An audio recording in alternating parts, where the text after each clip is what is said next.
Salut à tous, j'espère que vous allez bien. Aujourd'hui, première vidéo sur la chaîne, je vais vous dévoiler mon équipe type pour la saison prochaine. Du moins, le 11 que j'aimerais voir aligné avec toutes ces nouvelles recrues. Ça reste une hypothèse et j'ai plusieurs versions que je vais sortir dans les semaines à venir sur ma chaîne YouTube. Tout d'abord, petit aparté pour aborder le sujet des récentes recrues. Le PSG a officialisé avant l'Euro la signature d'un ancien cadre de l'effectif de Jürgen Klopp.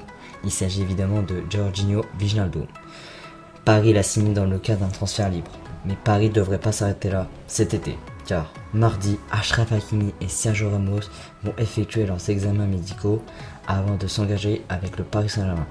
C'est du moins ce qu'annonce la Gazzetta dello Sport aujourd'hui. Donnarumma a déjà passé sa visite médicale à Florence durant l'Euro. Il devrait être officialisé comme nouveau joueur du Paris Saint-Germain après la compétition. C'est un choix du joueur qu'il faut respecter, qui ne veut pas être perturbé par cela.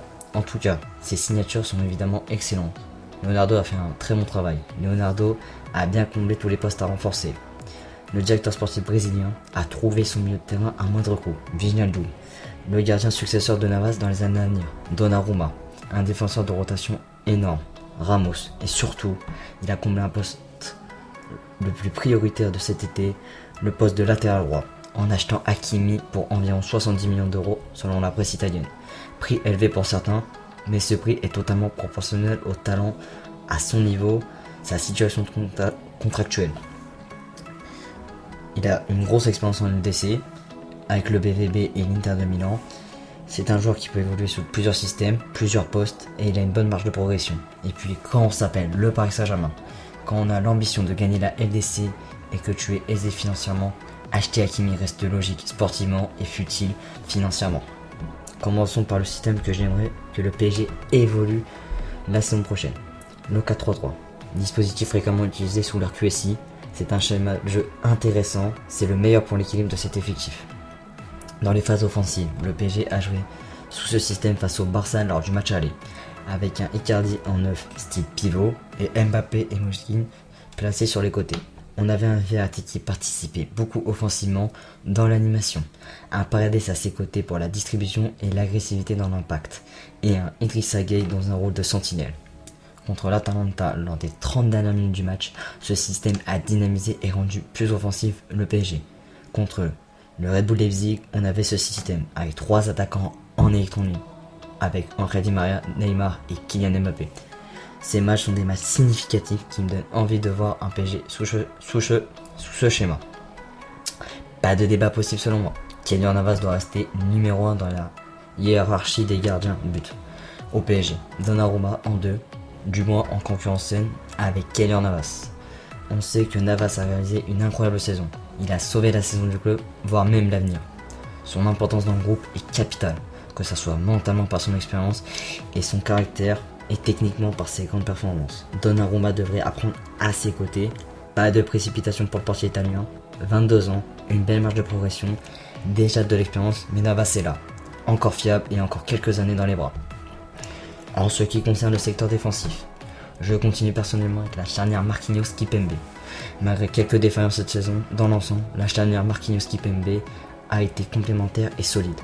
Le rock brésilien a totalement assumé le départ de Thiago Silva, en marquant dans les moments importants, en montrant un leadership mental impressionnant et en montrant ses belles qualités défensives, malgré par moments il montre de la naïveté dans sa façon de défendre. De l'autre, on voit un Titi parisien qui monte considérablement en puissance, qui défend proprement de manière agressive et se montre de plus en plus dans les moments importants.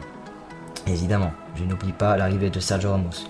Tout dépendra du système de jeu utilisé par Mauricio Pochettino, tout dépendra de la forme des latéraux et de la charnière. Ramos viendra pour inculquer un mental d'acier, de travailleur et de vainqueur au vestiaire, apporter son expérience et ses qualités défensives énormes.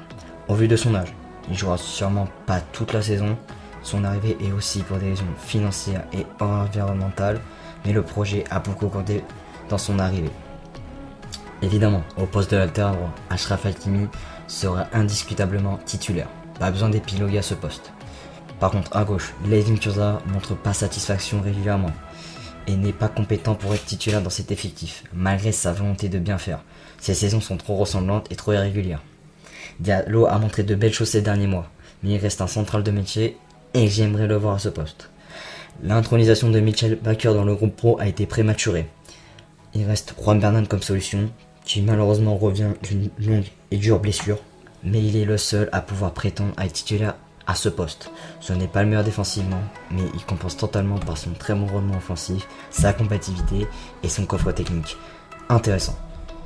De plus, il a prolongé un contrat jusqu'en 2025 ces derniers mois. Donc Bernat titulaire à gauche, évidemment.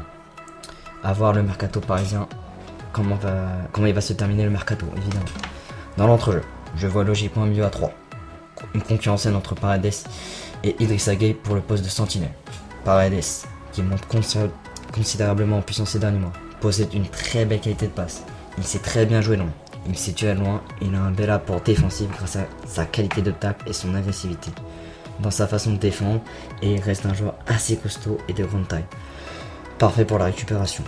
Mais le milieu argentin reste irrégulier dans les grandes performances, mais il monte en puissance ces derniers mois, comme je l'ai dit tout à l'heure.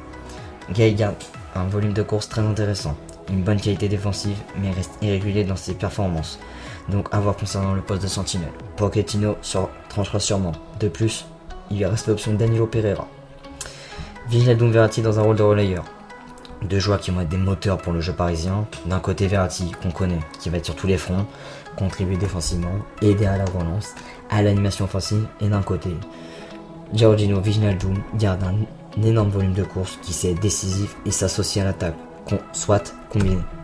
Comme avec les Pays-Bas, où il joue dans un rôle de numéro 10 pour soutenir l'attaque, comme on a pu le voir à l'Euro. On peut également faire permuter Paredes et Verratti. Un Verratti en 6 n'est pas une option à exclure, car il sait être devant une défense, ressortir d'un pressing grâce à son coffre technique exceptionnel, sait distribuer court et long, et peut se projeter à l'instar d'un Manuel Locatelli. Terminons ma composition idéale par l'attaque, en vue de sa diminution au niveau de la percussion sur ses courses. Au niveau technique et physique, je vois un Neymar en sorte de faux numéro 9. Comme face à l'Atalanta lors du Final 8, je voudrais voir un Neymar qui décroche beaucoup, qui anime et crée le jeu par sa qualité technique excellente. Ça serait le meilleur compromis pour trouver un meilleur Neymar qu'en ce moment même. Sur les côtés, je vois un Di Maria à droite, logiquement un Mbappé à gauche, Mbappé pour sa qualité de percussion de vitesse et son apport très important dans la profondeur, et un Di Maria comme il a toujours apporté satisfaction sur le flanc droit.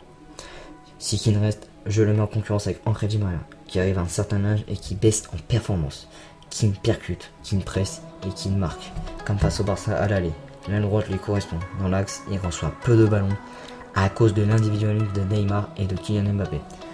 L'idée de voir les trois attaquants en électron libre, être constamment en mouvement, c'est le seul trio complémentaire, techniquement selon moi. Et évidemment, j'oublie pas Mauro Icardi, mais il participe pas au jeu. Techniquement, ça manque de cohérence avec Neymar et Kylian Mbappé. Son pressing est sporadique, sa contribution de l'animation offensive est faible et il aide peu dans les tâches défensives de l'effectif. C'est agaçant certes, mais ça reste un renard des surfaces, un attaquant qui sait se placer au bon moment, qui finit des actions en très peu de tirs effectués, qui touche peu de ballons mais qu'on peut utiliser en jeu d'appui, comme on l'a vu face au Barça lors du match aller. Donc pour moi, Icardi reste un joueur pas compatible avec Neymar et Mbappé, j'opterai pour un faux numéro 9, d'où l'idée de mettre Neymar à ce poste, mais je le mettrai dans un autre système que je vais vous présenter dans la semaine à venir. Et je parlerai du cas Mauro Icardi plus en profondeur dans une autre vidéo. Visuellement, voici mon équipe type pour la saison prochaine. Si la vidéo vous a plu, n'hésitez pas à lâcher un like et à la partager à vos amis. Moi je vous retrouve pour une prochaine vidéo dans les jours à venir. Je vous informerai sur mon Instagram Parisien News. Allez, ciao ciao.